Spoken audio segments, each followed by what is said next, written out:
क्या यूक्रेन से जारी युद्ध में रूस ने वैक्यूम बम का इस्तेमाल किया है? यूक्रेन ने रूस पर वैक्यूम बम के इस्तेमाल करने के गंभीर आरोप लगाए हैं। दिखाते हैं आपको रफ्तार से ये पूरी रिपोर्ट।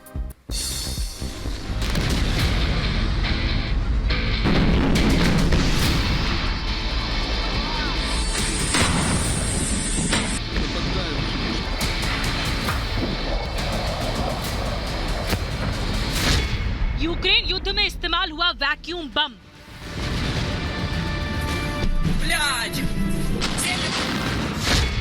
नरसंहार के खिलाफ यूक्रेन का प्रदर्शन।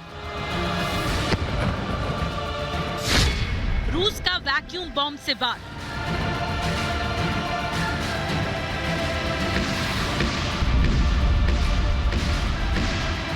किसी ने उम्मीद नहीं की थी कि युद्ध इस हद तक खतरनाक होगा कि पूरी मानवीयता को ही खत्म कर देगा। खार्किव की ये तस्वीरें देखिए। धुएं से लोगों को सांस लेना दूभर हो रहा है और लोग प्रदर्शन से हट रहे हैं। यूक्रेन ने दावा किया कि रूस लोगों को मारने के लिए वैक्यूम बम का इस्तेमाल कर रहा है। अमेरिका में यूक्रेन के राजदूत ओक्साना मार्करोवा ने दावा किया कि रूसी सेना ने अब तक का सबसे घातक बम यूक्रेन पर गिराया है और इस बम का नाम है वैक्यूम बम या थर्मोबैरिक हथियार। अब हम आपको बताते हैं कि आखिर ये क्या होता है वैक्यूम बम। वैक्यूम बम हाई टेम्परेचर विस्फोट उत्पन्न करने के लिए हवा से ऑक्सीजन को चूस लेता है। पारंपरिक विस्फोट की तुलना में ये लंबा विस्फोट कर सकता है।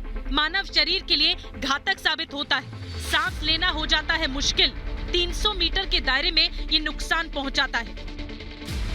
ये युद्ध का दूसरा स्तर है जब यूक्रेन के कीव से लेकर खार्किव से लेकर चर्निहिव तक युद्ध और भीषण हो गया। खार्किव में यूक्रेन ने रूस पर वैक्यूम बम के इस्तेमाल का आरोप लगाया। वहीं यूक्रेन को डर है कि रूस यूक्रेन को तबाह करने के लिए अब फादर ऑफ ऑल बम का इस्तेमाल भी कर सकता है। हवा से ऑक्सीजन को चूसने की इस बम की फितरत होती है। हवा से ऑक्सीजन खत्म तो लोगों के लिए सांस की तकलीफ शुरू और ये बम जिस इलाके में भी फेंका जाता है उस इलाके में तबाही मचना निश्चित है। रूस ने ये दावा किया था कि यूक्रेन रूसी सेना को मारने के लिए रासायनिक का इस्तेमाल कर रहा है। यूक्रेन ये दावा कर रहा है कि रूस वैक्यूम बम की तकनीक से लोगों को मार रहा है। ऐसे में युद्ध जहां खतरनाक मोड़ पर पहुंच गया है, वहीं जानमाल का नुकसान भी लगातार बढ़ रहा है। Bureau report, Republic Bharat.